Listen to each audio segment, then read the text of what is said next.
네, 여러분 안녕하십니까. 11월 20일 월요일에 MBN 뉴스와이드 오늘 6분 모시고 시작하겠습니다. 어서 오십시오. 네, 안녕하세요. 날씨가 점점 더 추워지면서 이 포항 이재민들이 고생이 많으실 것 같아 참 걱정입니다.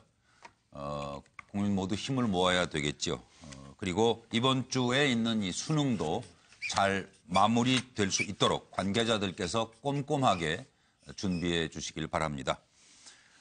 전국은 날로 어수선해지고 있는데요. 이럴 때일수록 우리 패널들의 지혜로운 해법을 기대하면서 일단 수사 선상에 오른 인물들 위주로 얘기를 풀어나가 보겠습니다. 전병헌 오해에 대해 설명할 것이다. 문재인 정부 인사 첫 검찰 출석에 대한 파장을 일단 여러분께 여쭤보면서 설명을 해드리겠습니다. 오해에 대해 충분히 설명하겠다. 전병헌 향후 파장을 좀 짚어주시고요. 오해와 진실 사이 피의자 신분이 된 전병헌의 운명은 전 보좌관은 롯데홈쇼핑으로부터 3억대 후원금을 받아 그중 1억 1천만 원 횡령 혐의로 구속됐습니다. 그리고 전병헌 전 수석은 3억 원대 후원금을 내도록 한 혐의, 즉 제3자 뇌물수수 혐의로 피의자 신분으로 오늘 검찰에 출석했습니다. 그는 과거 비서관들의 일탈에 대해 안타깝고 송구스럽다. 어떤 불법에도 관여한 바가 없다. 다만 청와대에 누를 끼쳐 안타깝고 참담하다. 의문과 오해에 대해 충분히 설명할 것이다. 무엇이 오해인지 여러분 생각이 궁금합니다. 청와대는 문재인 대통령이 어제 전자결제로 전병헌 전 수석의 사표를 수리했으며 후임 정무수석 인선은 진행 중이라고 합니다. 더불어민주당 논란이 해소되길 그리고 검찰 조사 지켜봐야 한다. 자유한국당 인사 참극이다. 구중궁궐의 암투, 공작정치 냄새가 난다. 국민의당 전병헌 몰랐다고 변명하는 건 상식에 어긋나는 일이다. 라는 평가입니다. 들어보시죠.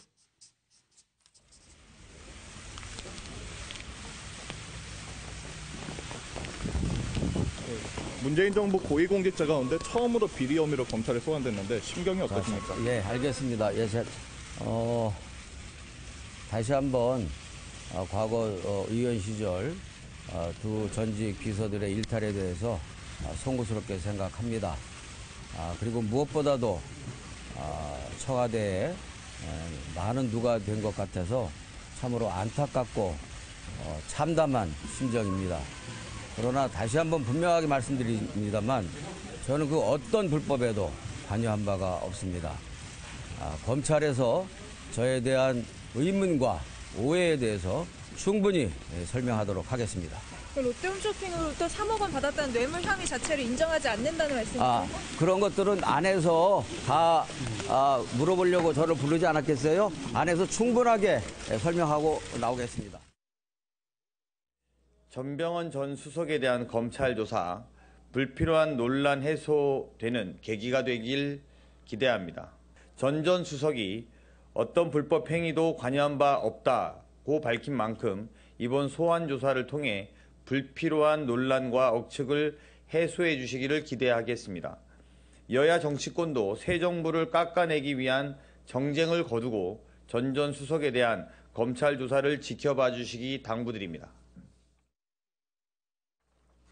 정치권에서는 이미 오래전부터 광범위하게 알려졌던 전병헌 전 수석의 e스포츠협회 관련 비리 혐의를 청와대가 몰랐다면 무능이고 알았다면 기만입니다. 무능입니까? 기만입니까? 선택하십시오. 청와대 내 권력투쟁의 피해자라는 설, 야당에 대한 표적 사정용 구색 맞추기라는 설 등 흉흉한 소문이 난무하고 있습니다. 아니땐 굴뚝에 연기가 나겠습니까? 벌써부터 이 정권의 구중궁궐 내 권력 암투와 공작 정치의 냄새가 진동합니다.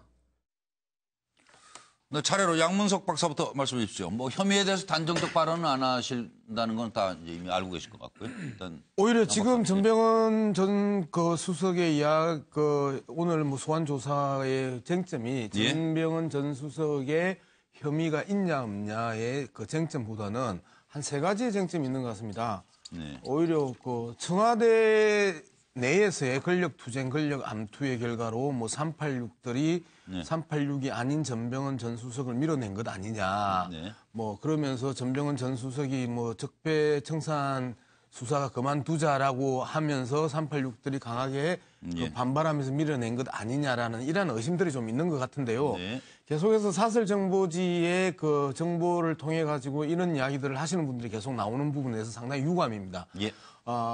현 정부가 이제 들어온 지 6개월 정도밖에 안 됐습니다. 그리고 올 11월 후반기부터 12월 내내가 얼마나 중요한 시기입니까?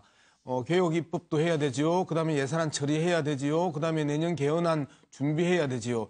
여기에서 청와대와 정치권을 유연하게 묶어주고 설득하고 그다음에 그 설명할 수 있는 네, 자리가 그 바로 정무수석 자리를 네.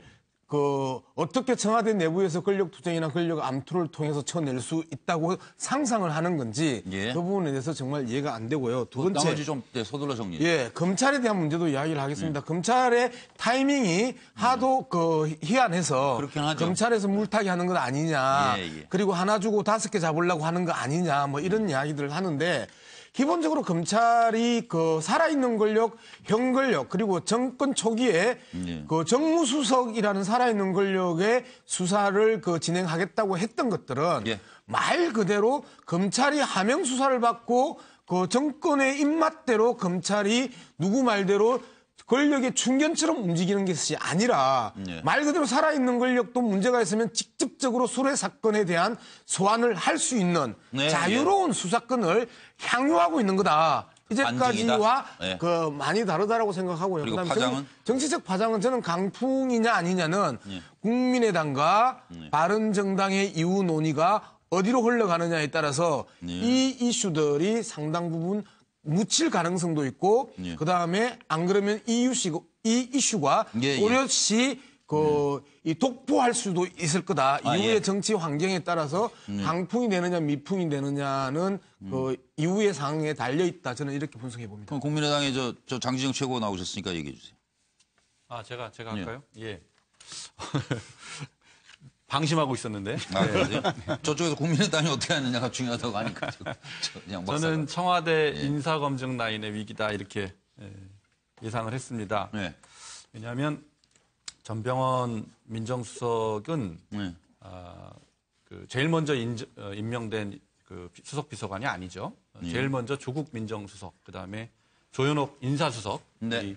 이런 분들이 이제 먼저 임명이 됐고 그 이유는 이제 이분들이 그 이후에 임명될 청와대 수석들 그런 인사들에 대한 인사 검증을 먼저 해야 되기 때문에 이분들이 먼저 임명이 됐는데 네. 이분들이 이제 인사 검증을 해서 임명된 분이 이제 전병헌 전 수석이었죠. 예. 그런데 전병헌 전 수석에 대한 의혹은 말이죠. 이번에 처음 제기된 게 아니거든요.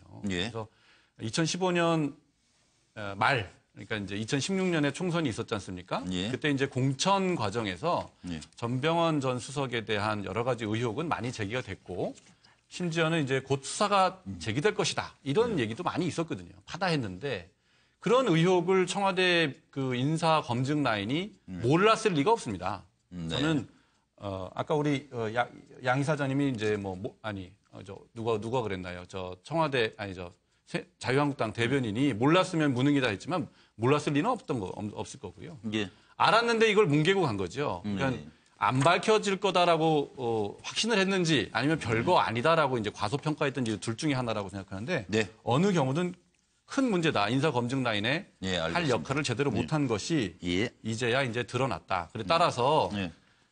지금 전병헌 전 수석의 이 문제는 예. 청와대 인사 검증 라인의 예. 문책으로 책임져야 된다라는 책임론이 제기될 것이고요. 예. 그런 면에서 마무리해 주세요. 보면은 예. 386들과의 그런 그 암투다 권력 예. 암투 과정에서 이게 드러났다라고 보는 것은 무리다 예. 이런 생각이 듭니다. 예. 그리고 양 박사 조금 이따 하세요. 좀 얘기 또 자유한국당도 나오셨으니까. 예. 이경환 부대변인 얘기 듣고. 예. 저 오비라고 썼습니다. 예. 저는 좀 약간 역설적으로 쓴 건데요. 예. 까마귀 날짜 배 떨어진 건지 이건 확인할 필요가 있지 않나 싶습니다. 무슨 뜻이냐면 기억을 하실지 모르지만 사실은 이 사건 자체가 몇 년 전부터 다 알려진 사실인데 예. 실제로 전병헌 수석에 대한 그 압수수색이나 수사가 공표가 된 것은 희한하게 변창훈 검사가 자살한 바로 그 다음 날이었습니다. 예. 이것이 과연 오비락인지 아니면 의도적으로 무슨 의도를 가지고 한 건지에 대해서는 좀 따져봐야 될 문제가 있을 거라 보여집니다. 네. 왜 현 정부는 무슨 중요한 사건이 있을 때마다 꼭 이상이 하나씩 터지죠. 과거에 뭐 예를 들어서 박근혜 대통령의 구속 연장 관련해서 캐비넷에서 뭐가 나왔고요. 변창훈 검사가 자살하자마자 분위기가 좀 반전이 될 시기에 아니나 다를까 이 갑자기 전병헌 수석에 대한 수사가 이미 알려진 수사가 이루어졌기 때문에 네. 이것이 과연 오비락인지에 대해서 한번 따져봐야 될 문제가 있고요. 이제 정리하시죠, 이제. 예. 그리고 또 하나만 더 추가하고 싶은 것은 전병헌 수석이 이렇게 낙마되고 나면 지금 어떻게 보면 청와대에서 비둘기파라고 할 사람이 없습니다. 청와대가 지금 거의 독주하고 있는 상태인데 과연 청와대의 회기라 이걸 어떻게 막을 것이냐, 과연 여당도 막을 수 있을 것인가 이런 문제가 좀 될 것 같습니다. 예, 그러면 예, 팩트 문제인데요. 예, 아까 말씀하시죠. 이 장채고도 그렇게 이야기했고, 그다음에 그 새누리당, 그 자유한국당의 장지현 대변인도 그렇게 이야기했는데, 전병헌 전 수석에 대해서 이미 오래전부터 강범위하게 알려졌던이라는 표현을 썼어요. 네, 그런데 알려졌던 부분에 있어서 e스포츠 협회는 말 그대로 이번에 처음 드러난 사건이었었어요. 예. 말 그대로 소위 말하는 사설정보지 찌라시에서도 e스포츠 협회와 관련된 부분에 대해서 정도? 언급된 적이 거의 없습니다. 알겠습니다. 그건. 이전의 문제는 뭐냐 하면 전병헌 전 의원이 지역구에 있는 비서관의 수뢰 혐의와 그 전병헌 전 의원과의 관계 요 문제 때문에 계속해서 공천 탈락도 했고 알겠습니다. 그리고 법정에서 소명됐던 부분입니다. 네. 그런데 계속해서 전병헌 그 전 의원에 대해서 e스포츠 협회에 대한 그 혐의점들이 예전부터 예전부터 있었다고 하는 이야기됐던 것만 바로 것처럼 계속해서 이야기하는 주신다는 것은 거죠? 알겠어요. 장재현 대변인도 잘못된 것이고 저는 장채고도 그 부분에 대해서는 예. 그 수정해야 되는 부분이라고 조금, 예. 봅니다. 더 얘기 진행하겠습니다. 노영희 변호사님. 지금 전병헌 전 수석 입장에서 보자면 네. 지금 그 횡령했다라고 하는 금액이 사실은 인턴의 월급으로 지급되었다. 네. 그렇다면은 본인이 사실은 나와지 뭐 있어봤자 뭐 몇 천만 원밖에 되지 않을 텐데 그 돈을 쓰기 위해서 본인의 정치 인생을 건다는 게 말이 되느냐 이런 식의 이제 변명을 하실 수밖에 없거든요. 그런데 검찰 입장에서 보자면 확실한 증거도 없이 우리가 어떻게 현 정부의 정무수석을 건드리겠냐 이런 얘기란 말이에요. 그러면서 이제 관련돼서 뭐 녹취록도 있고 진술도 있고 여러 가지 기프트 카드도 기프트 있고 카드 가족이 있었다, 여러 가지 뭐. 증거들이 있다라고 지금 얘기를 하고 있어서 예. 사실 어느 분 말이 맞는지는 이제 조사하고 결과를 봐야 되겠죠. 그런데 그렇죠.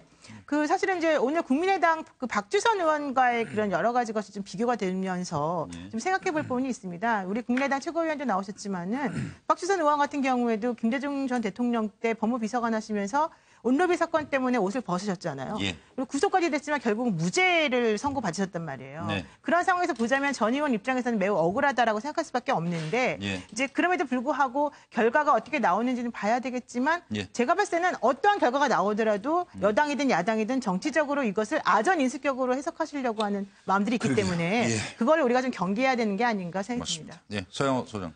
네, 한 가지 재밌는 것은 예. 문재인 정부 청와대 전 정무수석이 예.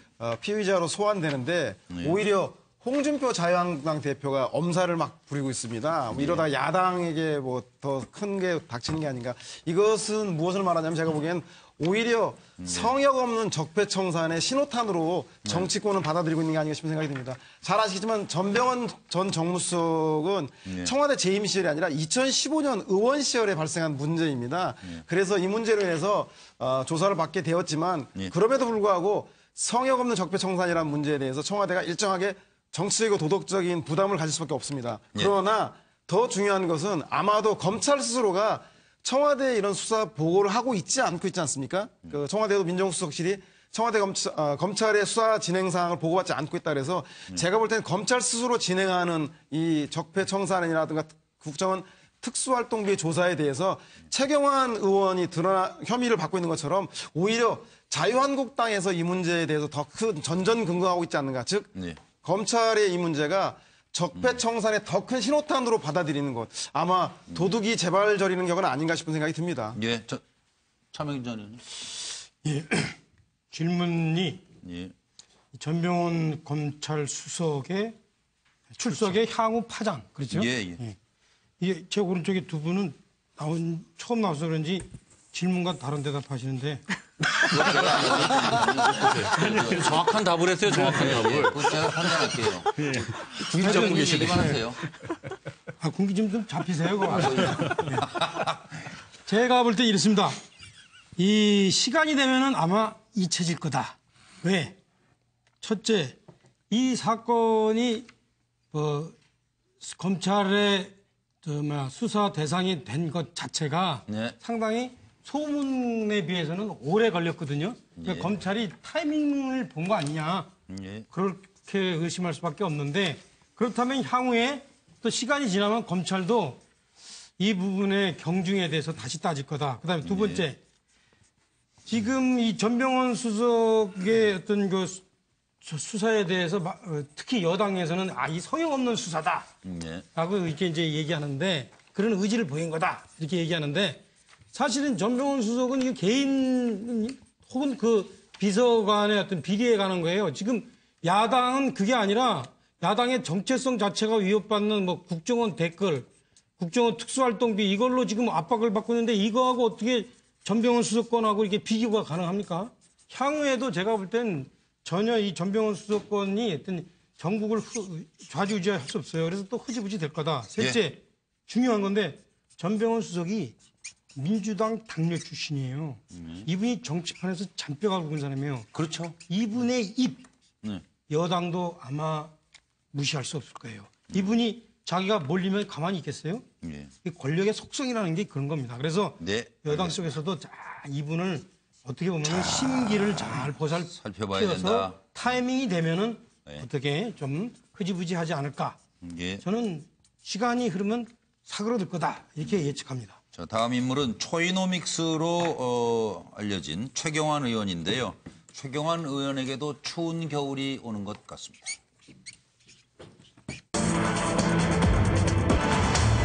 특활비, 특수활동비 감별 앞둔 진박 감별사가 아니냐 하는 이제 제목을 달아봤는데 진박 감별사로 한참 활동을 했으니까요. 근데 이병기 전 국정원장이 왜 실세 최경환을 꼭 찍었을까요? 그 이유부터 여러분께 여쭤보면서 상황 설명해 드리겠습니다. 만사경통, 만사 최경환이면 통한다. 만사경통, 그리고 진박 감별사의 전방위 압수수색이 가해졌습니다. TK 출신 4선 국회의원, 지경부 장관, 지식경제부 장관과 경제부총리를 지냈으며 진박 감별사로 활동했던 최경환이 국정원에서 1억을 받았다. 무슨 사실이면 동대구역에서 할복하겠다. 이렇게 얘기를 하고 있죠. 특활비 삭감 막으려 2014년 10월에 1억을 전달했다라는 진술. 2015년 예산안에 국정원 특수활동비는 전년보다 90억이 또 늘었습니다. 최경환 의원실과 자택에 대한 압수수색을 검찰은 단행했고요. 오늘 또 홍준표 대표는 베트남 가기 전에 지금 출국에 앞서서 2015년에 국회 대책비 쓰고 남은 돈을 집사람에게 생활비로 주곤 했어요. 그 돈을 꼬박꼬박 모았다가 현찰로 다시 준 거예요. 이렇게 하여튼 얘기를 했는데 2년이 지난 오늘, 지난 18일, 오늘이 아니고 지난 18일에 급여로 썼던 비용, 그거를 특활비로 대치할 수 있어서 그건 특활비로 대치하고 급여가 그럼 남지 않겠어요? 그래서 급여에서 집에 돈을 갖다 줬죠. 그러니까 특활비 유용이 아닌 것이죠. 이렇게 친절한 설명을 하고 떠나셨습니다. 들어보시죠. 이 4대 개혁을 하려고 그러는데 지금 야당이나 지금 일부 이익단체가 발목을 잡고 있지 않습니까? 못 나가고 있잖아요. 그래가지고 하도 답답해가지고 내각에 있던 사람이 내라도 국회에 들어가서 도와줘야 되겠다. 이하고 나와서 쫓아다니는데 그 사람들을 무슨 진실한 사람이 뭐 진박이니 뭐니 이렇게 비아냥으로 조롱해서 되겠습니까 여러분? 맞습니다. 이런 사람이야말로 국회에 들어가서 제대로 나라를 위해서 4대 개혁을 완성을 시키고 또 지역 발전을 위해서 비전 발전을 위해서 힘을 쓰고 말이지. 이렇게 해야 되는 거죠. 그렇지 않습니까? 우리나라 논문 돈이 국가 안보라는 미명으로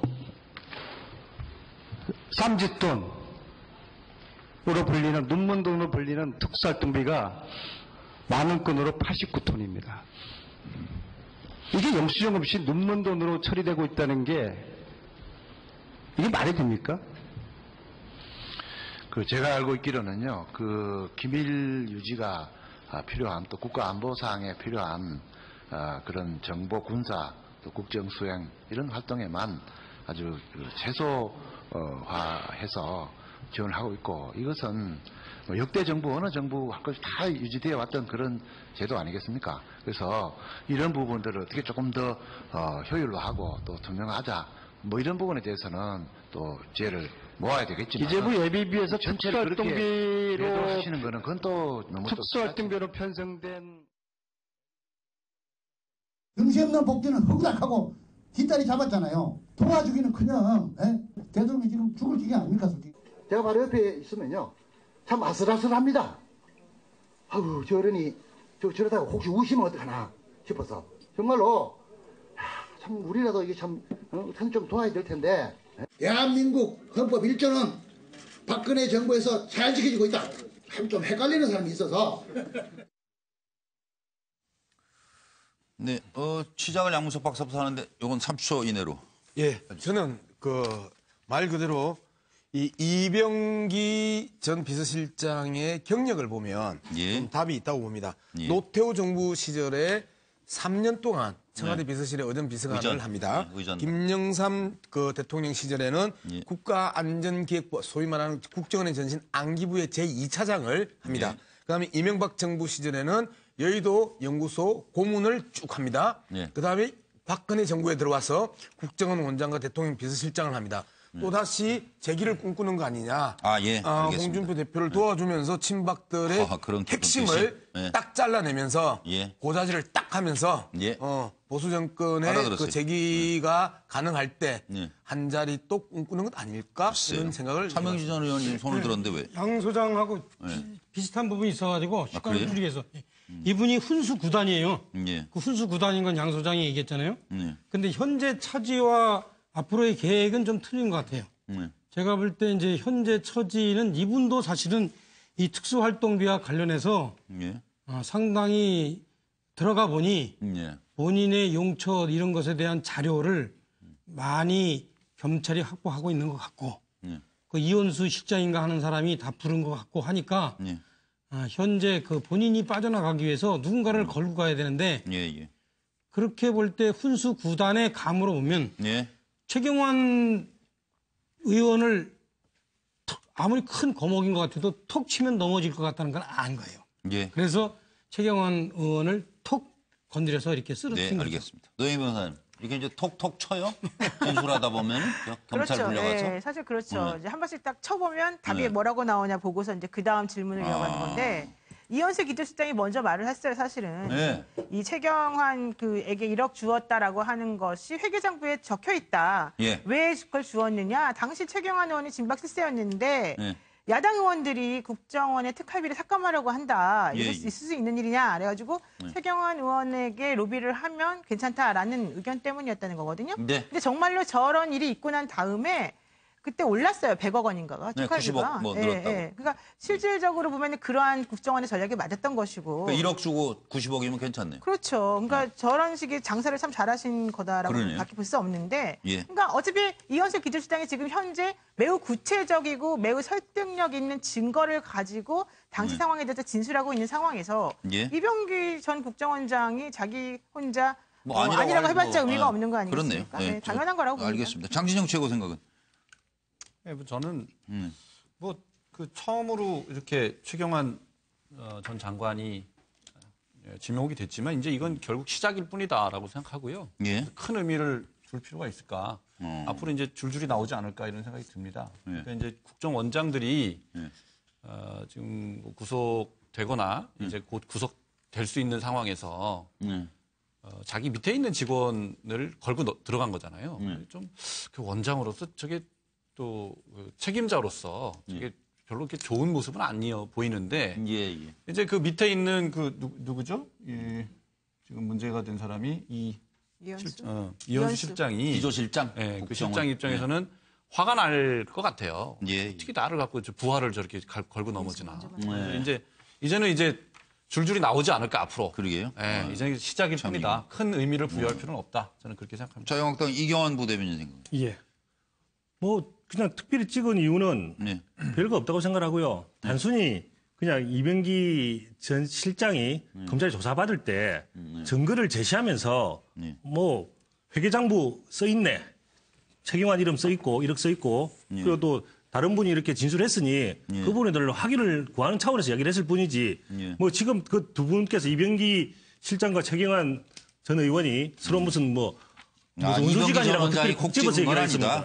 콕 집을 이유는 전혀 없고요. 그리고 또 아까 어떤 분이 이야기하시듯이 우리 자유한국당 내의 어떤 권력관계 때문에 어떻게 할 것이다. 그건 너무 나간 이야기고요. 그냥 단순히 정거관계 때문일 것이다. 저는 그렇게 생각합니다. 네, 서영호 소장 하셨네요. 네, 저는 꽁 대신 닭, 그 대를 위한 소를 희생시키는 전술이 아니었나 싶은 생각이 듭니다. 위를 불 수는 없잖아요. 검찰이 요구하는 것은 대통령의 지시로 국정원장이 특수활동비를 상납했다. 요 사실에 대해서 진술해 주길 바라는데 아마 이병기 전 국정원장은 이 이야기를 하기가 상당히 그랬을 겁니다. 오늘 직접적으로 박근혜 전 대통령이 뇌물 수수를 지시한 거기 때문에 따라서 대통령을 지키기 위해서 고육지책으로 꽁 대신 닭으로 아마 이현수 기조실장이 최경환 의원에게 전달한 것을 리스트가 있다라고 얘기하면서 검찰로부터 선처도 바라고 박근혜 전 대통령을 지키면서 무엇인가 좀 진술에 대해서 검찰의 압박에 대해서 무마하려고 했던 그런 용도로 최경환 의원을 버린 카드로 쓴 게 아닌가 싶은 생각이 듭니다. 예, 그쵸. 또 누가 등장할지 참 걱정도 되고 6시 36분을 지나고 있는데 여기서 홍준표 대표가 베트남 출국 전에 과거 특활비 발언 해명을 했는데 또 갑론을박 시끄럽습니다. 파장을 좀 짚어보도록 하겠습니다. 국회 원내대표 때 원내대표는 국회 대책비가 나옵니다. 운영위원장을 겸임합니다. 내 활동비 중에서 남은 돈은 내 집에 생활비로 줄 수 있습니다. 그래서 그런 주는 돈을 전부 집사람이 현금으로 모으면 내가 물어봤어요. 그때 경성기타금 나왔던 돈이 어떤 돈이냐. 그래서 자기 귀자금이라고 했어요.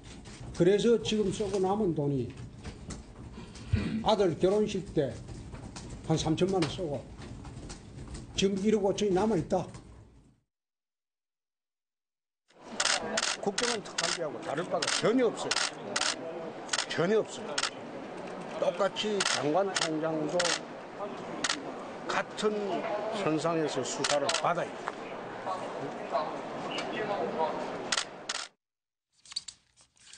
화가 많이 났네. 홍준표 대표의 2년여 만에 바뀐 특수활동비 해명이다 이런 지적들이 나오고 있는데요. 바로 2015년 5월에 국회 대책비로 나온 돈 한 4, 5천만 원인데 그중에서 쓰다 남은 돈을 집사람에게 생활비로 줬어요 라고 본인이 얘기를 하셨는데 지난 18일에 여당 원내대표는 특활비가 매달 4천만 원 정도 나와요. 급여를 아내에게 생활비로 줬죠. 이렇게 말을 좀 바꾸신 거 아니냐. 더불어민주당 원혜영 의원은 당시 제1야당의 원내대표였던 저는 그 어떠한 명목으로도 홍준표 당시 국회 운영위원장으로부터 돈 받은 사실이 없다라고 반박했습니다. 들어보시죠. 과거 성완종 회장 수사 건과 관련해서 당시 홍준표 원내대표의 부인의 대여금고가 검찰의 수사 선상에 올랐습니다. 거액의 돈이 대여금고에 있었고 그것이 성완종 회장이 주장하는 그 돈이 아닌가라는 그런 의심이 있었습니다. 당시엔 특활비가 문제가 되지 않으니까 원내대표로 받은 특활비를 부인에게 건네준 것으로 변명을 했습니다. 근데 지금 특활비가 문제가 되니까 특활비를 씀으로써 자신의 월급이 좀 남아가지고 월급을 부인에게 준 거다라고 말을 바꾸고 있습니다. 이게 전 정치권이 특수활동비 지금 공방으로 특활비 전국이라고도 할 수 있는데 이거 짧게들 이경환 부대변인부터 짚어주시죠. 예. 네. 일단 우리 홍준표 대표와 관련해서는요. 예. 이미 고등법원에서 현재까지 최종심 고등법원에서 이미 무죄로 판결난 것이고요. 예. 고불에서 대법원에서 아마 대법원은 아시는지 모르겠지만은 이게 법률심이라고 해서 그렇죠. 네. 고등법원까지 이미 사실관계 확정이 된 상태입니다. 네. 그래서 법률만 제대로 적용되는지 좀 판단하기 때문에 바뀌어질 가능성이 별로 없다고 보고 있고요. 네. 그렇게 본다면 무죄 추적의 원칙이나 모든 걸 봐서 이 부분이 문제될 여지가 없다고 보고 있고 다음 특활비 관련해서는 지금 이왕 특활비가 문제되고 있기 때문에 모든 정권에서의 특활비 그리고 특히 뭐 지금도 문제되고 있지만 뭐 신문사에서 언론이 보도하지 않았습니까? 검찰의 법무부와의 어떤 특활비 뭐 상납 이런 얘기가 나오고 있는데 그런 것까지 포함해서 이번에 이 차제에 이 특활비의 사용 목적, 사용 내역 그리고 과거 정권까지 어떻게 됐는지 이런 부분까지 같이 논의돼야 될 것이다 이렇게 보고 있습니다. 그러다 뭐 된 거 봤나요 우리가? 장진영 최고 뭐 얘기해 주세요. 이러다가 계속 특활비 올리겠죠. 뭐. 이게 특활비 보면 정말 월급쟁이들이 얼마나 허탈한지 모르겠습니다. 이게 홍준표 대표 말로만 해도 한 달에 1,500만 원씩 뭐 그 정책위 의장한테 주고 그다음에 뭐 그 밑에 사람들한테도 100만 원씩 월 줬다 이렇게 얘기를 하잖아요. 아무 그 받는 사람은 세금 안 내는 돈입니다. 그리고 영수증도 안 내도 되죠. 우리 월급쟁이들 어떻습니까? 단돈 100만 원, 200만 원 월급 받아도 꼬박꼬박 세금 뜯깁니다. 영수증 다 제출해야 돼요. 그런데 지금 이렇게 권력 있는 분들은 저렇게 큰 돈을 마음대로 저렇게 써도 아무 문제가 없구나. 얼마나 화가 나는 일입니까? 제일 문제는 더 근데 놀라운 것은 말이죠. 국회의원이 월급이 한 1,000만 원 좀 남짓 되는데 특활비가 무슨 한 달에 4천만 원, 5천만 원 아무리 운영위원장이라고 하더라도 그렇게 많은 돈을 받는데 무슨 국회가 간첩 잡는 곳이냐. 무슨 특활비가 그렇게 많냐. 그리고 여야 간에 그렇게 특활비를 주고받았다는데 이게 여야가 서로 비판하고 견제하는 관계인데 그게 사실이냐. 또 지금 정권은 그럼 과연 어떠냐. 이런 이제 국민들이 묻고 있어요. 여기에 대해서 전반적으로 특활비에 대한 제도 개선 차원에서 사실을 털고 가야 된다. 저는 그렇게 봅니다. 글쎄 양무석 박사 이거. 저는 2015년하고 2017년에 그 홍준표 대표가 이야기했던 그 표현들을 좀 비교를 해봤습니다. 2015년에 그 국회 대책비를 이제 지금 이야기하는 특수활동비를 집사람한테 생활비로 줬다고 이야기를 했었잖아요. 근데 이분은 지금 특수활동비하고 급여를 같은 개념으로 보는 것 같아요. 지금 상황에서는 특수활동비를 국회의원하고 기자한테 썼는데 국회의원한테는 정치 비용으로 쓰고 기자한테는 식사비로 썼고 급여는 아내한테 줬다는 거예요. 자, 15년에는 특수활동비를 그 아내한테 줘서 생활비로 썼다고 이야기를 했고 이번에는 급여는 아내한테 주고 특수활동비는 기자와 정치인에게 주면서 정치 비용과 식사 비용으로 썼다라고 말을 바꿨어요. 그래서 실수가 아니고 명백하고 의도적인 왜곡입니다. 특수활동비와 급여를 헷갈리는 채 하는 게. 자, 이렇게 이야기하면 우리가 기본적인 영상이 있고 자료가 있는데 이렇게 이야기를 하면 지난 2015년에 이야기했던 내용이 묻히거나 덮어지거나 희석됩니까? 알겠습니다. 속아 웃을 일입니다. 네, 노영희 변호사님. 법적으로 문제될 건 없는 거 아니에요? 돈에 뭐 1인표 붙어 있는 것도 아니고. 아니죠. 이것도 원래 원칙적으로 하면 문제가 될 수 있죠. 왜냐하면 특수활동비라고 하는 것은 그 의원들의 의정활동을 원활하게 하기 위해서 국회 운영을 위한 업무 추진비 일종으로 주는 것인데 업무 추진비죠. 맞습니다. 만약에 이 돈을 급여처럼 집에다가 남았다고 갖다 줬다? 당연히 횡령이 될 수밖에 없는 구조 아니겠습니까? 근데 이제 지금 홍준표 대표 같은 경우에는 그걸 정말 처음에는 급여를 줬다 하더니 이제는 말을 바꿨기 때문에 사실관계를 확인해봐야 되기 때문에 제가 말은 더 이상 안 하겠지만은 확인이 되겠어요, 글쎄 그 돈이 그 돈인데. 그러니까 그것을 이제 노리고 저렇게 말씀하신 것 같은데 그래도 그렇다 하더라도 국회의원들과 기자들에게 식사 비용으로 주고 뭐 여러 가지를 위해서 줬다. 이것도 역시 사실은 본인의 개인적인 것을 위해서 이 돈을 사용한 것밖에 안 되기 때문에 제가 봤을 때는 그것도 좀 문제가 될 수 있을 것 같아요. 그래서 중요한 것은 특수활동비라고 하는 것의 개념을 이 대표님이 알고 계시는지부터 좀 궁금하고 실제로 그런 돈을 줌으로 인해서 본인이 원하고 있는 것이 무엇인지 얻고자 하는 게 무엇이었는지를 좀 말씀해 주시는 게 더 좋지 않을까 싶습니다. 어떻게 이런 얘기해서 좀 미안한데 좀 알고 얘기를 하셔야 되는데 이렇습니다. 특수활동비라는 것 자체가 광범위하게 기밀을 위한 정보 수사 국정활동비인데 그게 좀 애매해요, 사실. 그 제도 자체가 애매하기 때문에 특수활동비가 여러 용도로 써요. 예컨대 법무부에서 무슨 기화 외국인 교화 비용도 특수활동비 들어가는 정도입니다. 그렇다면서요. 근데 국회에서도 지금 보면은 그럼 국회에서는 그런 기밀활동비가 뭐가 있냐? 사실 이제 따지고 보면 납득이 안 가지만 여태까지는 어떤 게 특수활동비를 쓰였냐면 예컨대 원내대표가 그거 갖고서 원내 부대표를 격려하거나 기자를 격려하거나 또 소속 국회의원을 격려하거나 상임위원장을 격려하거나 또 야당 그 부대표나 야당 의원들을 또 격려하거나 이럴 때 썼단 말이에요. 썼어요. 그게. 그래서 그것이 안 된다라는 규정은 없고 실제 그렇게 써왔습니다. 네, 그래서요. 그런데 예. 그걸 갖고서 이제 홍준표 대표가 예. 사실은 이제 처음에 해명을 좀 잘못했죠. 해명을 잘못해가지고 이분이 처음에 뭐라고 그러냐면 내가 특수활동비 쓰다가 남은 돈을 부인한테 줬다 이렇게 얘기했단 말이에요. 그게 아니고 특수활동비를 쓰다가 보니까 급여에서 돈을 나갈 필요가 없어가지고 사실 국회의원들이 자기 급여 갖고 기자 밥 사고 자기 정치 자금 갖고 기자 밥 사고 무슨 의원들 밥 사고 그러거든요. 근데 원내대표니까 국회 특수활동비가 나와서 그거 이제 급여가 남아서 급여를 이제 부인한테 줬다. 근데 처음에는 근데 그걸 활동비를 줬다. 그래서 말을 좀 잘못했어요. 그래서 이번에 교정한 거로 그렇게 아시고. 예. 그다음에 이제 제가 제가 좀 찬스입니다.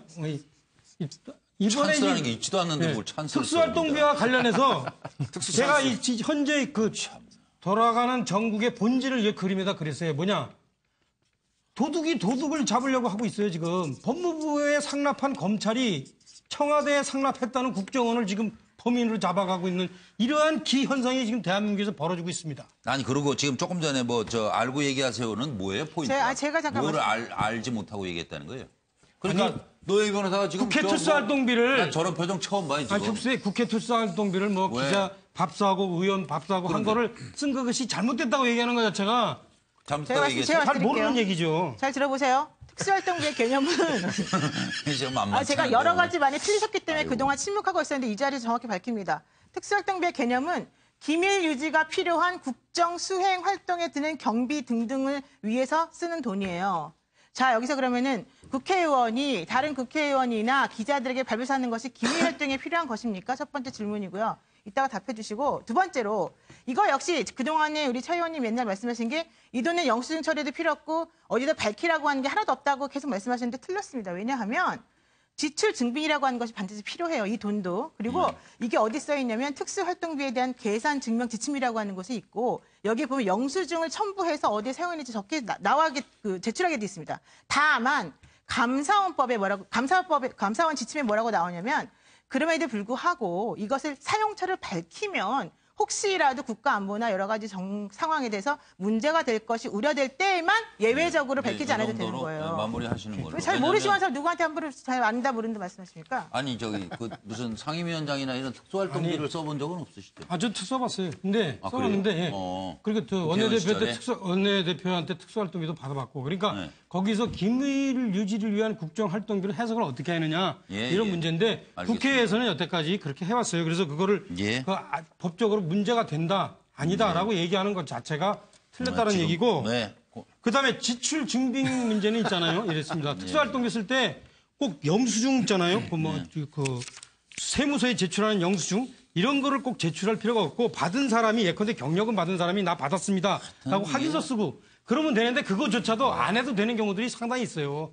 지금 적폐를 옹호하고 계시잖아요, 차 의원님. 이제는 끊고 가야죠. 현실을 얘기하는 건가요? 현실이 그동안에 그렇게 관행처럼 되어 왔다. 그 얘기. 현실이 그래서 그것이 옳은 게 아니고 그것이 정확한 게 아니잖아요. 내가 갖고 있는 잣대로 남의 과거를 재단하지 마라 이게요. 지금 알아들었다니까요. 이런 문제가 있으면 앞으로 그럼 고쳐가면 돼요. 그렇죠. 여태까지 애매했기 때문에 저희가 말씀하십시오.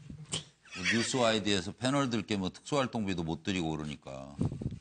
저 반장으로 뽑아주면 제가 우리는 특수활동할 게 없잖아요. 그러니까 이게 돈 문제가 걸리니까 시끄러워지는 거예요. 민감하고 그러고. 저 아직 안 했거든요.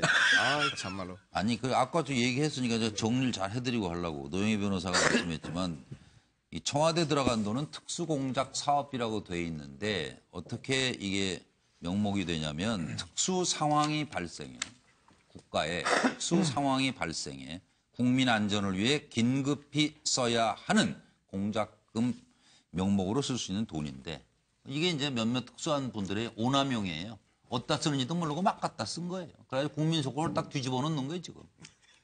제가 볼 때는 시청자 여러분들은 홍준표 대표와 차명진 전 의원의 특수활동비 물타기를 좀 보고 계십니다. 아니 그렇게 단정적으로 홍준표 대표도 그렇고. 그럼 제가 한마디만 하겠습니다.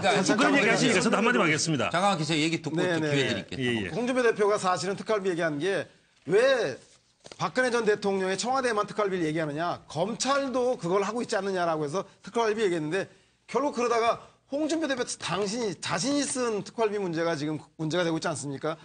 지금 차명진 전 의원께서도 전체적으로 특활비 문제를 얘기하셨는데 결국은 제가 볼 때는 어찌됐든 간에 검찰에 대한 특활비를 국정조사할 게 아니라 지금 홍준표 대표가 쓴 문제에 대해서 국정조사를 먼저 해야 될 판이어서 어찌됐든 간에 뭐로 가든 어떻게 가든 간에 서울 간다. 특수활동비에 대해서는 이번 기회에 잘못 쓰신 오남용을 반드시 폐단을 극복하고 특수활동비가 법적인 근거에 맞게 쓰여야 되는 식으로 전국회 때 개정돼야 되는 게 아닌가, 그 교훈을 홍준표 대표가 주는 거 아닌가 싶은 생각이 듭니다. 이경환 부대변인 잠깐 짧게 할 말이 있습니다. 물타기 하나 하는 김에 하나 더 하려고 그러는데요. 이번에 인정하시는 거예요, 물타기? 아니 뭐 인정하는 게 이제 역설적으로 말씀드리는 겁니다. 저쪽에서 물타기 그럴 생각 전혀 없고요. 좋다. 이번에 국정감사할 때 박상기 법무부 장관이 본인이 그 검찰의 그 특수활동비를 쓰느냐라는 것에 대해서 본인은 뭐 특수활동비를 쓴다는 이렇게 구체적으로 지금 하진 않았지만 돈을 같이 나누어 쓴다고 하면서 본인들도 경력금 밑에 직원들 경력금 준다 이런 말 다 썼어요. 무슨 뜻이냐면 현 정부도 특수활동비를 갖다가 노영희 변호사가 하듯이 이야기하셨듯이 그런 근거까지 다 쓰느냐, 그렇지 않다는 뜻입니다. 이때까지 그렇게 써온 게 다 관행적으로 다 되어왔다는 이야기예요. 그걸 갖다가 마치 과거만 그렇다는 식으로 이야기를 하시면 안 된다는 뜻이에요. 네, 제가 한 말씀만 하겠습니다. 제가 볼 때는 특수활동비가 업무 추진 성격으로 쓴 건 예전에 관행이었습니다. 그래서 오남용이 됐기 때문에 그것은 고쳐나가야 되지만 지금 현재 박근혜 전 대통령이 썼던 특수활동비는 사적 용도로 실리프팅비라든가 아니면 주사 아줌마, 기치료 아줌마라든가 이런 용도로 쓰여지는 혐의가 있는 거고, 또 하나 더 나아가서는 정치와 선거에 개입할 목적으로 누군가를 당선시키고 낙선시킬 목적으로 이것이 쓰여졌다면 헌법과 법률을 위반한 거 아니겠습니까? 일상적 관행과 이런 헌법과 법률 위반은 상당히 다른 것이기 때문에 차지에 반드시 개선되어야 되고 고쳐져야 한다는 생각이 듭니다. 제가 마무리 한번 해야 될 것 같은데요. 지금 50보 100보입니다. 50보 100보. 원래 법에서 정한 용도대로 쓰지 않았으면 다 문제가 되는 겁니다. 근데 그걸 가지고 뭐 누구는 사적 용도로 썼기 때문에 문제고 우리는 아니다? 관행이다? 이거는 국민들이 절대 용납 안 되는 거예요. 이거 이번 기회에 다 내놓고 털고 가자 이렇게 얘기를 해야 그게 설득력이 있는 거지. 우리는 괜찮은 관행이었으니까 당신만 털어라. 이게 무슨 설득력이 있습니까? 다 털고 가야 됩니다. 그러니까 그 다음에 또 얘기가 계속 이어지니까요. 같은 얘기예요. 그러니까 더 붙여서 말씀하실 기회가 있어요. 새로운 분들 국정원이 비밀 유지가 생명 아닙니까? 국정원이라는 것이 거기에 핵심 간부는 왜 검찰에 가서 이렇게 모든 걸 까발리고 있을까요?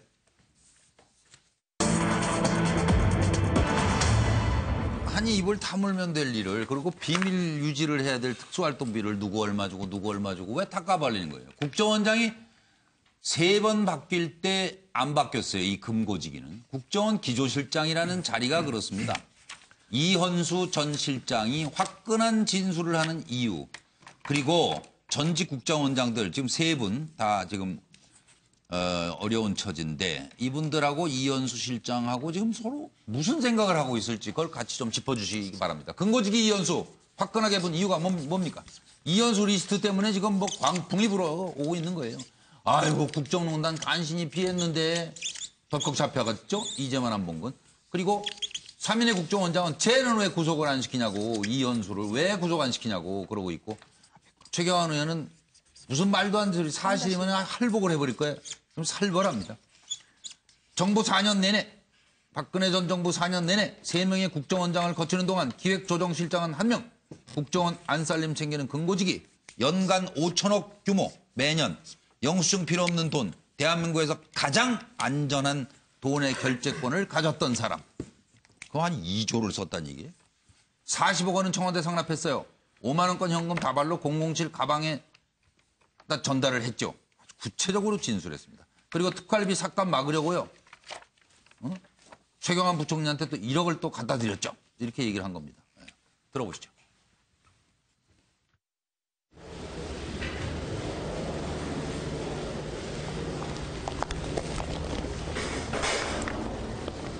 경호의 지원 관여하신 혐의 인정하시나요? 네, 조사에 성실히 임하겠습니다. 대기업 압박은 인정하시나요?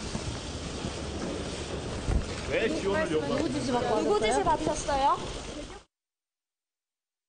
신동아의 글을 썼죠. 군인은 조국에 충성하는 것이지 정권에 충성하는 게 아니다. 정당이나 예. 뭐 정치에 충성하는 게 아니다 이런 글을 쓰시는 그렇습니다. 원장님 취임 이후에 상납이 시작됐는데요. 원장님 한 말씀 해주시죠. 국정원 직원들은 우리나라 자유민주주의를 수호하는 마지막 무르이자 최고의 전사들입니다.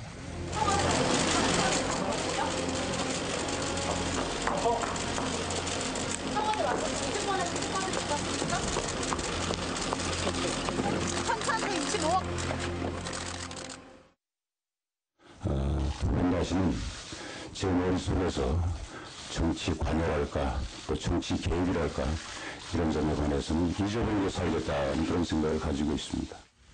지금 안 그래도 위상이 추락되어 있는 우리 국정원 직원들에 대해서도 이 문제로 인해서 여러 가지로 제가 부담을 준 것 같아서 개인적으로.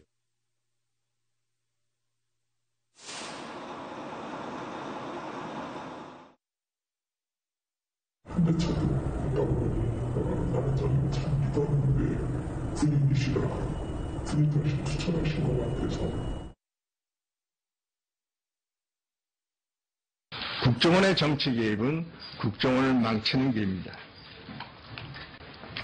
국정원은 불미스러웠던 과거와 절연할 것입니다. 국정원 강화가 그 어느 때보다도 절실한 때입니다. 국정원이 큰 상처를 입고 흔들리고 약화되고 있습니다. 전 대통령이 특활비 어디에 쓴다고 하시던가요? 이현수 기조실장이 처음 건의한 거 맞나요? 두 번째 심사인데 어떤 심정이십니까?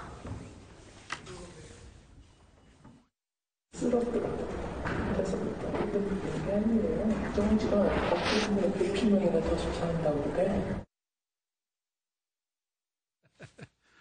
네, 벌써 7시가 돼가고 있는데 노영희 변호사님, 이거 화이트리스트 조사받으러 들어갔다가 이 사람이 왜 돈 얘기를 꺼내기 시작한 거예요? 지금 그 이현수 전 기조실장 같은 경우에는 현대차 경우에 지원하고 관련해가지고 남재준 전 국정원장이 예. 자신에게 뒤집어 씌우려고 하는 것 때문에 화가 났다. 이런 얘기를 지금 하고 있고요. 실질적으로 안봉근 그 비서관과의 친분 때문에 기조실장이 됐다라고 한 얘기가 있지 않습니까? 예. 그래서 당시 그 4년 내내 사실은 실세였었기 때문에 예. 본인이 사실은 알고 있고 본인이 좌지우지한 게 사실 상당히 많아서 예. 오히려 이거를 불지 않으면 자기가 다 뒤집어 쓸 수밖에 없다. 그런 생각 때문에 지금 검찰에 적극 협조할 수밖에 없다는 얘기입니다. 예. 서영호 선생님. 네. 아마 국정원장 속내 아닙니까? 국정원장 3인과 그리고 이현수 기조실장의 속내는 예. 제가 볼 때는 국정원장들은 깃털로 막자. 몸통 이런 거 나서냐. 그래서 이현수 기조실장과 문고리 3인방 사이, 즉 실무선사에서 주고받은 그 뇌물 상납이지 우리는 모른다라는 게 의도인 것 같고 반면에 이현수 실장 같은 경우는 이게 무슨 우리 실무선에 할 일이냐. 돈이 수십억이 왔다 갔다 하는데 따라서 몸통의 책임이다. 박 전 대통령과 국정원장 간의 지시와 상납이 있기 때문에 벌어진 일이다라고 하는 싸움이 아닌가 싶은 생각이 듭니다. 이경환 부대변인 자유한국당에서도 괴로우시겠어요, 이런 얘기? 이게 뭐 그런데 저 뭐 특별히 괴롭지는 않고요. 다만 그 뭐 깃털 뭐 이런 이야기 하시는데 그런 거하고 전혀 상관없이 이현수 씨가 화끈하게 본 이유는 여기 계신 분들 한번 검찰 조사 받아봤 적이 없을 것 같긴 한데요. 저도 검찰 참여는 해봤습니다. 해보면 거기 안에서 버틸 수 있는 사람 드뭅니다. 실제로 검사가 이렇게 조사를 할 때 뭐 물론 요즘에는 뭐 폭행이나 이런 건 하진 않겠지만 말로서 증거를 제시하면서 하는 압박에 기댈 수 있는 사람 드물고요. 저렇게 그 뭐 국정원장 하신 이런 분들은 오히려 더 쉬울 수도 있습니다.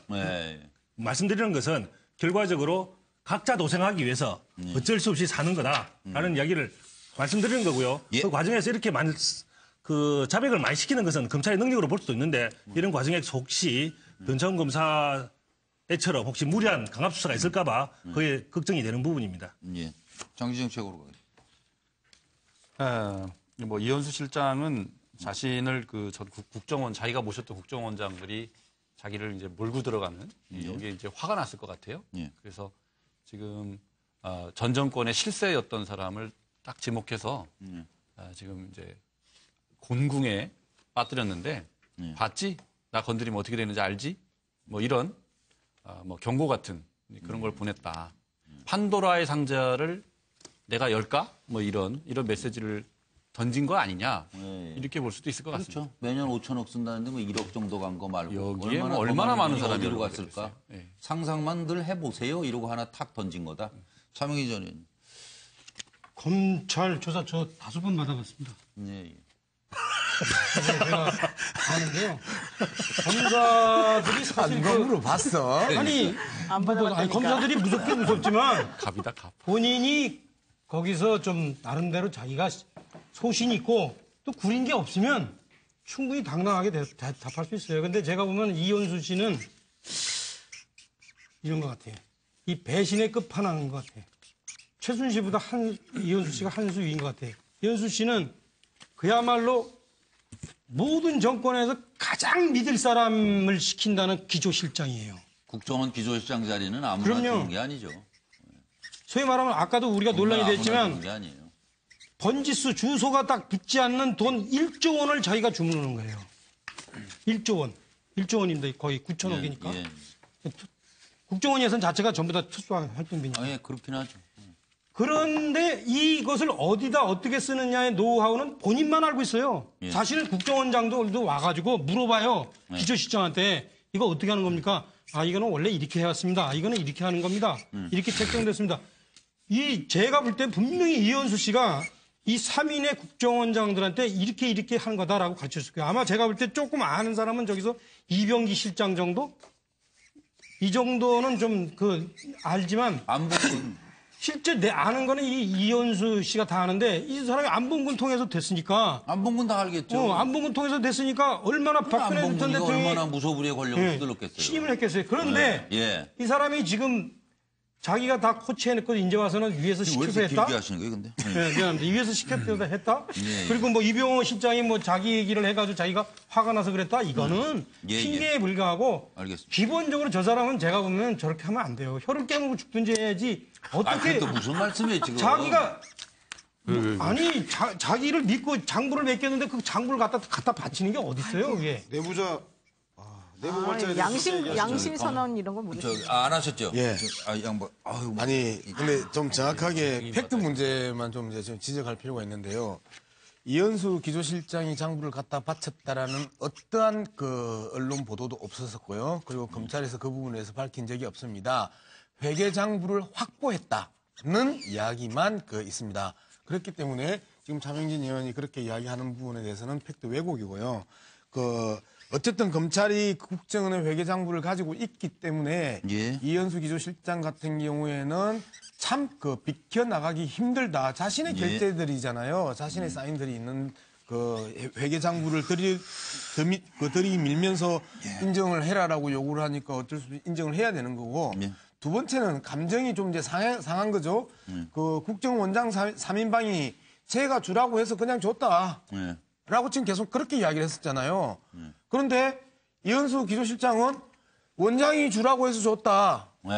누가 책임질 거냐의 문제입니다.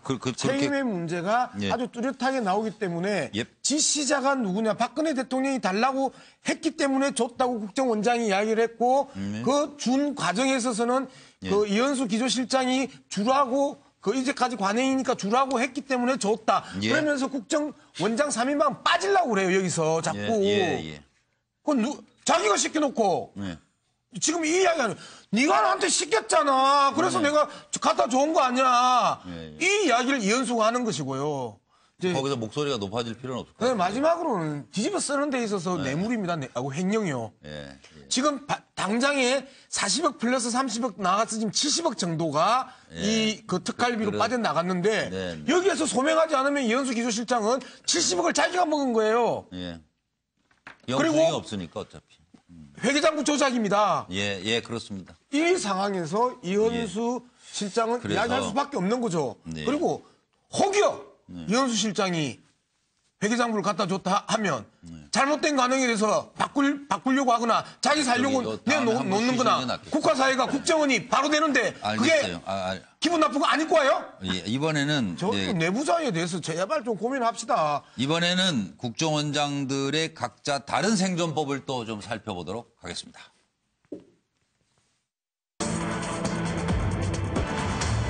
정부의 특활비 상납 관련해서 국정원장 3인방 그리고 문고리 3인방이 같지만 다른 혐의. 그리고 또 하나 질문이 이제 지금 말씀 계속 하셨잖아요. 국정원장들은 달래서 줬다. 그리고 3인방은 나는 단순 전달만 했다. 이러고 발뺌을 하고 있는데 그러면 박 전 대통령의 특활비 용처는 과연 누가 알 수 있을까요? 요 질문들에 대해서 그냥 한 번에 답변 기회를 드리도록 하겠습니다. 지금 이제 보세요. 같지만 다른 혐의들. 지금 상황이 어떻게 돌아가냐면요. 일단 요 빨간 선은 실선은 요구고 그리고 요 점선은 상납 경로를 말합니다. 자, 처음에 요구가 있습니다. 안봉근으로부터 요구가 있어요, 다. 모든 요구는 안봉근으로부터 나갑니다. 네. 박 전 대통령 지시를 받고 따로 용돈도 받고 그랬어요, 안봉근은. 자금 요청 그리고 그만 보내요. 중단까지 지시한 안봉근. 안봉근이 일단 남재준 원장에게 얘기합니다. 귓속말로. 재차 확인했다는 거 아니에요? 돈을 보내야 돼요. 그러자 남재준 원장이 특활비를 상납하기 시작한 장 본인이 이제 된 거죠. 구속됐습니다. 돈을 안봉근에게 갑니다. 안봉근이 그 다음 이제 이병기 원장에게 얘기합니다. 그랬더니 이병기 원장은 이제 그때 최경환에게도 상납했어요. 그리고 이현수 기조실장이 건의하니까 나는 집행 승인만 한 거죠. 그런데 보니까 단순 결제자가 아닌 상납 우등생 아니었나. 왜냐하면 이때 5천만 원에서 매달 1억으로 올라갔죠. 구속됐습니다. 돈은 여기서 상납은 이쪽으로 간 겁니다. 이 당시에는 이재만한테. 박근혜 지시로 돈 받아. 하지만 통치자금이라고 생각했고 이재만은. 그리고 자금관리 감독, 근거지기까지 역시 했고. 그리고 또한 이제 안봉근이 마지막 이병호 원장한테 또 돈을 요구합니다. 박근혜 전 대통령이 요구해서 상납은 그냥 넘겨받은 관행이죠. 늘 그래 왔다니까. 단순 인수인계를 받은 거에 불과해요. 그래서인지 영장이 기각됐습니다. 돈은 안봉근에게도 가고 또 이병호 원장으로부터 정호성에게도 갔습니다. 정호성은 작년 9월에 국정원 돈 2억 원을 관저에 가져가 박에게 직접 전달했다. 자금 전달체 역할을 맡았는데 돈의 행방, 금고의 존재에 대해 얘기하세요.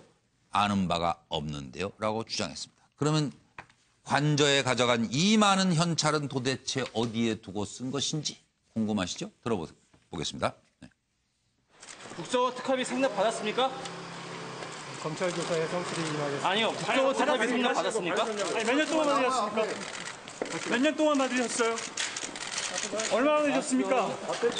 국정원에서 채널이 누구였어요? 누구한테 받았어요? 국정원 특활비 상납 받으셨어요? 네, 검찰 조사에. 그게 박근혜 전 대통령이 썼습니까?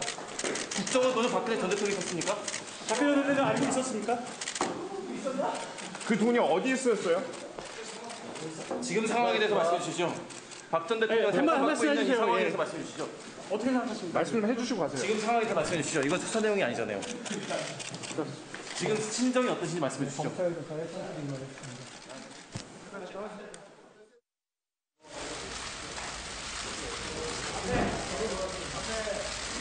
특활비 상납받은 것을 수혈에 요구해야 되겠습니까?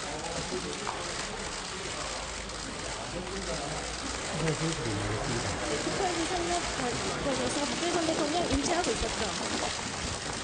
말씀만 해주고 들어가시죠. 부끄러움 느끼십니까? 받은 돈 없다 쓰셨어요. 부끄러움 느끼십니까?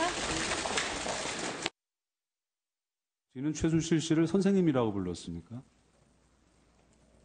이제 대통령님 이제 그 취임하시고 나서 이제 그렇게 불렀습니다. 그 전에는 뭐라고 불렀습니까? 그 전에는 사실 이렇게 같이 뭘 이렇게 하고 그러지는 않았습니다. 정과장 피청구인은 대통령은 최순실을 어떻게 불렀습니까? 대통령님께서요? 네. 대통령께서 최순실 씨를 어떻게 불렀는지에 대해서는 제가 그 검찰에서도 답변하지 않았습니다. 그러니까 예, 이제 뭐 계속 이 얘기가 큰 맥락에서 보면 같으니까 뭐 잠깐 쉬실 분은 쉬시고 간단하게 저기 이경환 부대변인부터 짚어주세요. 예, 뭐 저는 그 돈을 누가 어떻게 썼는지에 대해서는 지금 조사 중이기 때문에 조사가 결과에 따라 나올 거라 보고요. 예. 결과적으로 이게 불법이냐 아니냐 부분은 돈의 용차가 가장 중요하다. 네, 뭐 그렇죠. 여러 가지 뭐 언론 보도상 나오는 것도 많은데 다 의혹 제기에 불과한 것이기 때문에 검찰이 결과적으로 철저히 보면 수사해서 돈을, 용처를 밝혀야죠. 검찰 수사에서 돈의 용차가 나오면 그때서야 불법 여부가 다 나갈 것이다. 알겠습니다. 그럼 누구? 서영호 소장. 하시겠어요? 네. 제가 볼 때는 그 문고리 3인방이나 국정원 3인방이나 예. 결국은 특가법상의 뇌물죄, 그러니까 10년 이상의 징역이나 무기징역에 처할 수 있는 것에 대해서 한 사람 쪽은 원장들은 공유한 쪽이고 문고리 3인방은 수뢰한 받은 짝 아니겠습니까? 예. 아무리 빠져나가려고 해도 빠져나갈 수 없는 저는 공유자고 수뢰자인 것 같고요. 예. 그것을 제일 잘 아는 사람. 대통령이 직접 예. 그 돈 용처를 쓰진 않았을 겁니다. 저들이 아마 전달하거나 대신했을 텐데 네. 기치료 주사 아줌마, 실 리프팅비, 의상비 네. 뭐 저들이 집행했기 때문에 저들이 제일 잘하지 않을까. 예, 그렇습니다. 차명희 전 의원은 뭐 아세요? 좀 이렇게 출처? 지금 돌아가는 형국을 보니까 네. 서로가 다 모른다, 네. 안 썼다 하고 누구한테 미루고 있습니까? 박근혜 전 대통령한테 미루고 있죠. 근데 박근혜 전 대통령이 뭐라 그럴게요? 제가 이거 시간이 없어서 못 썼는데 그래 내가 썼다. 그러나 중요한 데 썼다. 어쩔래? 네. 그러니까 이게 어떻게? 난 좀 진지하게 하려고 하면 지금 차명진 의원 저렇게 아니, 이야기해요. 나름 진지한 거예요. 이렇게 될 오늘 하신 말씀 중에 최고예요. 사실은. 정확히 이렇게 되면 어떡할 거냐 이거죠 이제. 그리고 이렇게 할 것 같아요. 저는 이제 좀 다른 방향에서 이병호 원장에 대한 부분을 좀 이야기를 하려고 그럽니다. 예. 왜 영장이 기각됐을까? 아무리 생각해도 저는 3인 중에 이병호 원장? 이해가 안 됩니다. 첫 번째, 이병호 원장의 임기가 우병우 민정수석하고 임기가 거의 유사하게 똑같습니다. 예. 그다음에 그 현재 지금 40억이라고 이야기하는데 40억 중에 그 뭐 어떤 그 소스는 25억을 이병호 원장 있을 때 상납을 한 거고요. 어떤 때는 19억을 상납을 했다고 이야기를 해요. 그래서 19억이든 25억이든 앞에 남재준, 이병기 원장보다 훨씬 더 많은 돈을 집행을 하고 상납을 했는데 왜 저분은 영장 기각이 됐을까? 여기에 대해서 그 사법부나 영장판사는 국민들한테 이 이야기를 해명을 해줘야 될 거 아닙니까? 검찰이 어차피 영장 재청구한다니까요. 대변인 쪽에서도 법원 대변인 쪽에서도 저 부분에 대해서 그러면 남재준, 이병기와 이병호는 뭐가 다른가? 그걸 설명을 해달라. 설명을 해줘야 될 거 아닙니까? 똑같이 상납 사건인데 이 부분에 대해서 사법부에서 설명을 안 해주는 거는 정말 국민의 알 권리에 대해서 기본적으로 저는 무시라고 봅니다. 가장 알겠습니다. 많은 돈을 갖다 상납한 사람인데요. 네. 그리고 그건 아닌 것 같아요. 저기 노예부에서 말씀 주시면 하세요. 네, 그건 아닌 것 같고요. 설명 그 법원에서 했고요. 네, 뭐라고 했는데요? 영장이 발부된 두 분에 대해서는 아직 수사 진행 정도 상황이나 이런 것들을 봐서는 증거인멸이나 도주 우려가 있다. 그 얘기는 아직까지 이 사람들과 관련된 진술이 충분하지 않다라고 한 얘기고요. 두 번째, 영장이 기각된 분에 대해서는 수사의 진척 정도를 생각해 보았을 때 증거인멸이나 도주 우려가 없다 그랬거든요. 그 얘기는 무슨 말이냐면 이미 이 사람은 할 말을 다 했다. 이런 얘기예요. 그러니까 그 영장 발부해달라고 요청하는 그 신청서에 적혀 있는 그 범죄 혐의와 관련해서는 이미 어느 정도 소명이 다 되었다라고 보시는 거죠. 자, 그래서 이제 여기에서 이 의심이 자꾸 드는 거죠. 똑같은 현상이고 똑같은 설명들이었습니다. 우리가 보기에는. 그리고 알려진 내용은 똑같은 설명이고 자, 청와대에서 달라고 해서 줬다. 그다음에 그 이현수 기조실장이 이제까지 좋았으니까 주자 해서 줬다. 뭐 이런 것들이잖아요. 네, 어쨌든 그 부분은 왜 이병호 원장만 뺐을까? 여기서 어떤 의심이 드느냐 하면요. 계속해서 검찰도 두들거리고 있지만 우병우 전 민정수석과 관련됐던 모든 사건들이 다 기각당하고 있다. 여기에 대해서 너무 이해가 안 된다라고 지금 검찰 쪽에서 우병우 전 수석도 공식 비공식적으로 지금 이야기를 하고 있는 거잖아요. 그리고 그런 측면들을 우리가 지금 지적하는 거잖아요. 이렇게 그리고 변호사님들한테 질문 안 한 거는 좀 대답하지 마세요. 노이로제 있어요, 요새. 트라우마 있어요. 변호사 잘못 걸려가지고 얻어 터져가지고 뭉탱이 반탱이 됐고. 지금 일부러 지금 잠깐 심오한 도저히 의미가 없다. 그래서 그 다음에 말씀 기회를 좀 많이 드릴게요. 이번엔 국정농단의 주인공들 그 불성실한 행태가요. 이거 참 버릇 어디 못 가는 것 같아요, 버릇을. 재판 과정에서는 법정농단으로 이어지고 있습니다. 잠깐 살펴드리겠습니다. 다양한 국정농단의 기록들. 법정에서 보면은 뭐 핑계가 많습니다. 건강 핑계대는 형, 꼼꼼형, 판단 미스, 각양각색의 유형들. 이 국정농단 법정에서 보여진 피고인들의 유형 중에 가장 이해가 안 가는 거, 뭐 이해가 안 가는 사람도 좋고요. 하나씩 좀 짚어주시기 바라면서 1년간 숨가쁘게 달려온 국정농단 피고인 유형은 첫째, 건강이 최고형. 건강이 최고형. 최순실이 등장하는군요. 심장에 이상이 있어요. 저 공황장애예요. 그리고 공항만 가면 뭐 이상하다는 건가요? 이건 뭐 듣도 보도 못한. 그리고 심신회패. 이렇게 돼 있고. 눈으로 말해요, 형. 눈으로 말해요는 누구일까요? 우병우입니다. 레이저 눈빛, 그리고 모르쇠 구속 피하기. 또 판단 미스형. 판단 미스 했던 것 같죠? 안봉금 파일, 007 가방, 그리고 귓속말 이런 얘기들이 다 드러나고 있는 안봉근. 그다음에 시간이 지나라. 시간만 가라. 재판 중에 낙서하고 졸고 보이콧하고 전 대통령. 꼼꼼했지만 허술형. 꼼꼼하긴 한 것 같은데 안정범은 정말 꼼꼼한 스타일이죠. 전화 녹취 다 돼 있죠. 가족 메시지방에 있는 글 다 남겨 있죠. 증인으로는 최다 출석 성실성을 보이고 있습니다. 충신과 간신 사이형. 눈물바다.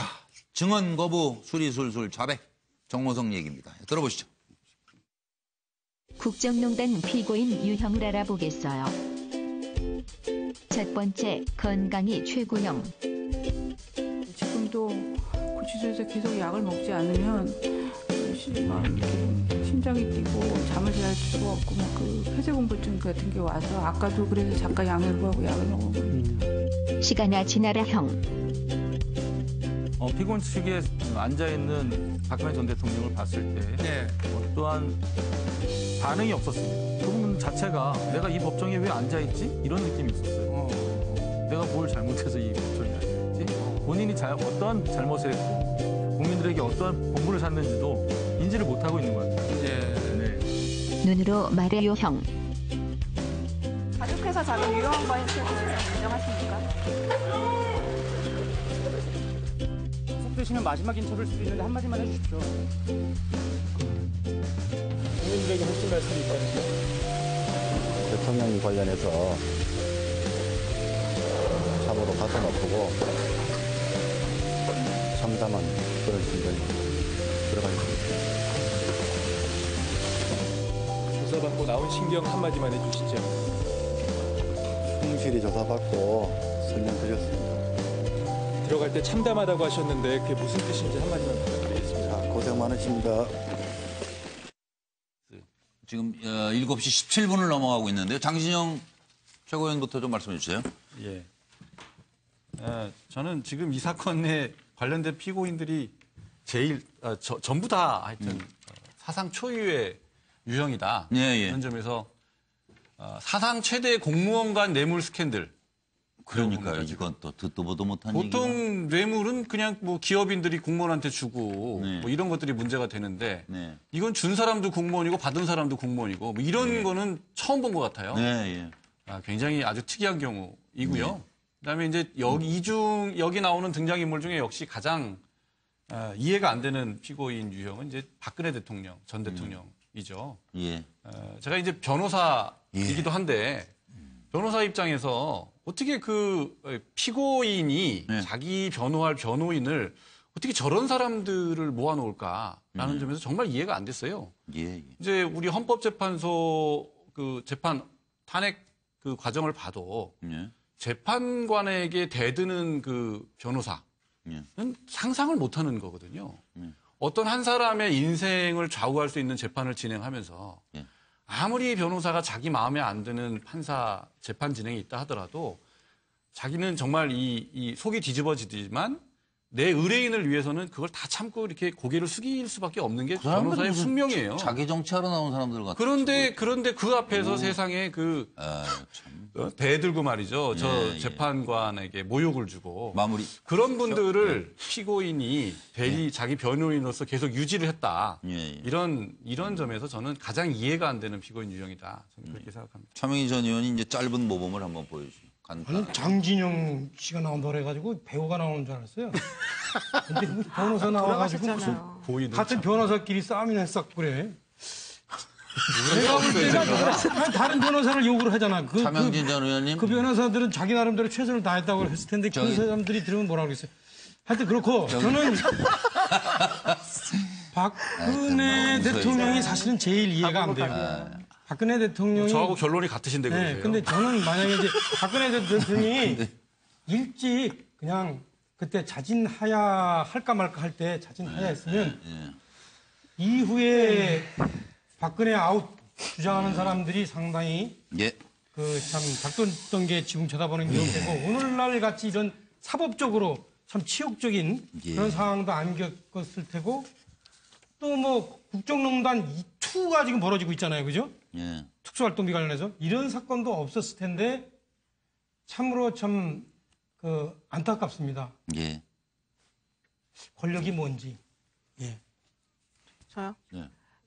저도 똑같이 박근혜 대통령인데, 전 대통령인데, 시간아 지나가라 결론적으로 내일이 아닌 듯 하시는 행위를 많이 하시는데, 전 처음에는 차명진 전 의원처럼 그렇게 안타까운 마음도 사실 들었어요. 이분이 좀 판단을 빨리 했으면 좋았을 것이다 생각했었는데, 오히려 지금은 반대로 그분이 그렇게 그 당시에 판단을 제대로 안 하신 게 다행이다. 왜냐하면 만약에 그 당시에 그냥 하야하시고 내려가시고 그랬다면 이런 일이 밝혀지지 않았을 거거든요. 그런 점도 있죠. 저는 그래서 오히려 지금 하시는 모습이 더 차라리 다행이다. 실제 진실을 밝히는 데 도움이 되고 있다라고 생각합니다. 저 이경환 부대변인요. 제가 한마디만 딱 한마디만 하겠습니다. 우리 장진영 대변인 최고위원께서 변호사라고 하신 게 변호사로서 잘못된 거 하나 전달된 게 있어서 하나만 언급을 할게요. 사실은 시간이 없는데. 사실은 피고인 입장에서 재판부가 불공정하다고 판단할 때는 재판을 거부하고 그건 변호인도 사임한다는 것은 하나의 행위입니다. 충분히 가능한 행위예요. 그리고 그 행위가 그 의뢰인과 변호인 사이의 그 교감에 의해서 그 의뢰인의 의도에 따라서 행해진 거라면 의뢰인을 반하는 게 아니죠. 그런 사실이 있음에도 불구하고 마치 아닌 것처럼 얘기하는 자체는 잘못됐다고 봐야죠. 근데 변호사님, 의뢰인이 시키면은 재판관을 그렇게 모욕을 주고 그렇게 재판관을 모욕한 적은 없죠. 그냥 사임서를 냈을 뿐이죠. 무슨 모욕을 줬습니까? 헌법재판소 재판 과정을 제가 얘기했잖아요. 지금 그 정도 하시고요. 두 분 변호사는 소속 변호사 사무실이 다릅니다. 알아서 어떤 변호사를 선택할지는 판단하시면 될 것 같고. 서영호 소장 다음 얘기에 좀 보태주세요. 시간이 얼마 남지 않아서. 국민의당 얘기입니다. 국민의당은 결국 어떤 정치를 국민들에게 보여줄 수 있을까요? 끝장 토론을 앞두고 있죠. 내일 한답니다. 끝장 토론. 나간다. 그래 나가라. 근데 문제는 역대 최저 지지율이 아닐까 싶습니다. 지금 2주째 창당 후 최저 4.9%. 국민의당 갈라지는 소리 반안철수 연대가 결성되는 거 아니냐. 정동영 아니 당을 이끄는 길은 반개혁이요 반호남이요 반문재인 3반 노선이다. 박지원 골목 슈퍼가 둘 합친다고 대형마트가 되나요? 천정배 평화개혁연대 이 세 분이 만들었어요. 중심에서 평화개혁연대 결성을 했는데 우선 20여 명이 참여할 듯하다. 스몰 텐트? 빅 텐트를 쳐야 하다는데 그런 마음이 아니실까요? 이현주 의원은 슈퍼가 힘 합해 마트를 이겨야 하지 않겠어요? 소신을 지켜야겠다면 보내드릴 수밖에 없어요. 들어보시죠.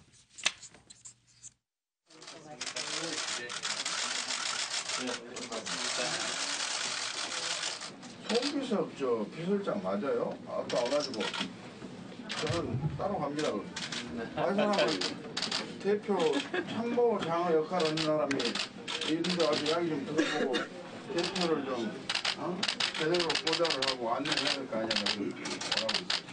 잘 말씀하셨습니다. 대표가 비서실장 참모. 박관재. 이건 아니 무슨 자네는 밖에 나가서 먹는 게 아니야. 여기 있다가 열정이 너무 세니까.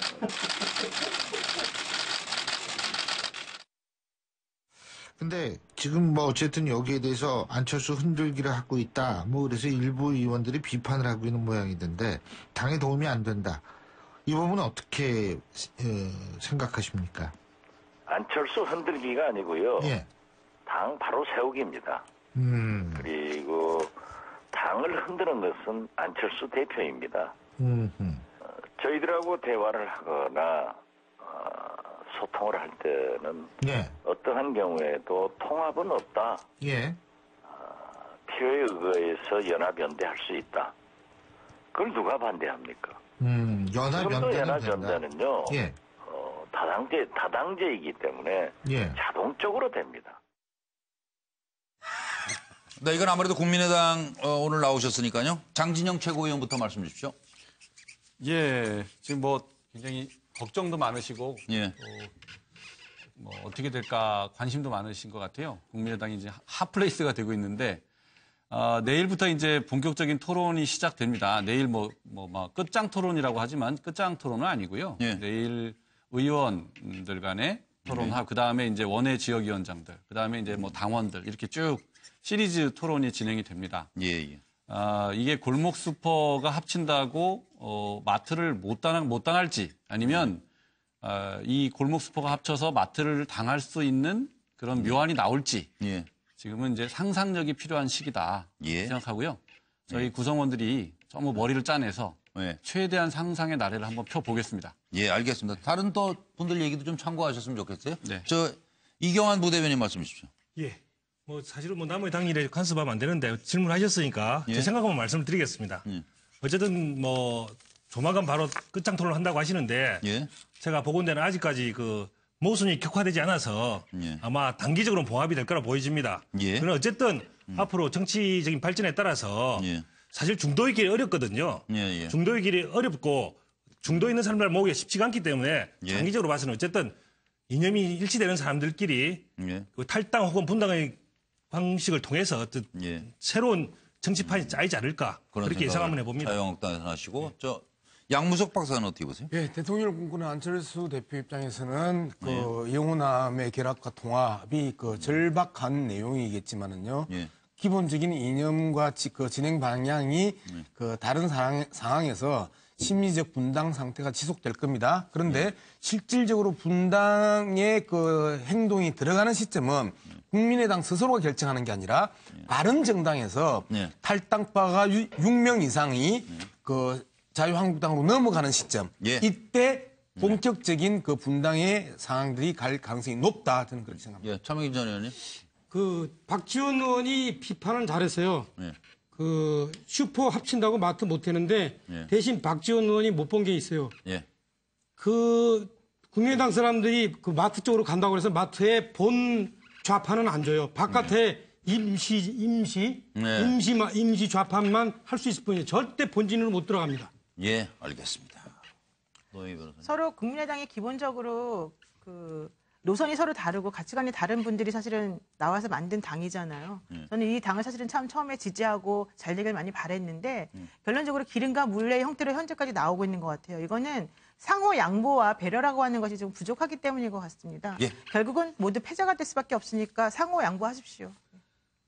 네, 보수 중도로 가자 안철수 대표 그리고 진보 중도로 가자 호남계 의원들 대판 싸웠지만 탈당 분당의 이혼은 아니고요. 각방 쓰는 걸로 평화개혁연대 만들어서 당내 투쟁에 몰입할 것 같다는 생각이 듭니다.